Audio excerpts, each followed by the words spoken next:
में ज्वाइन किया है ब्रिगेडियर रिटायर्ड मसूद खान साहब ने। सर बहुत शुक्रिया आपके वक्त के लिए भी।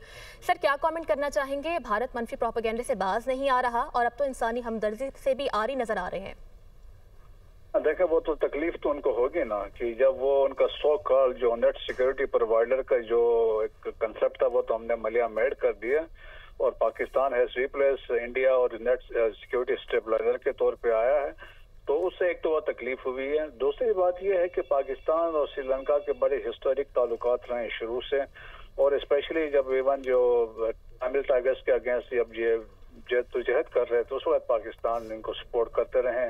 मिलिट्री कोऑपरेशन भी हमारी है और कोर्सेज वगैरह आपस में आगे करते हैं, तो एक बड़ा ट्रस्ट आपस में दोनों ममालिक के दरमियान है।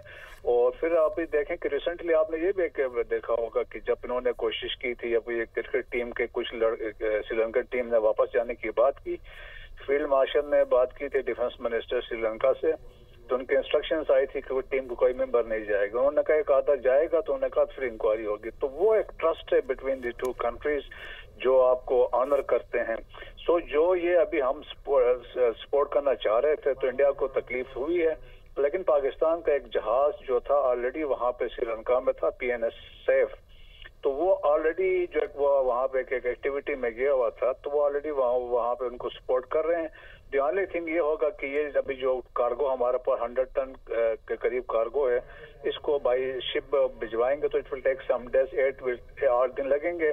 लेकिन पाकिस्तान को पुरज़म है जी, हम हर हालत में उनको सपोर्ट करेंगे इस मुश्किल वक्त में। बिल्कुल, पाकिस्तान तो पुरज़म है। बहुत शुक्रिया। डॉक्टर कमर चीमा हमारे साथ मौजूद थे, ब्रिगेडियर रिटायर्ड मसूद खान साहब भी हमारे साथ मौजूद थे। आप दोनों का बेहद शुक्रिया।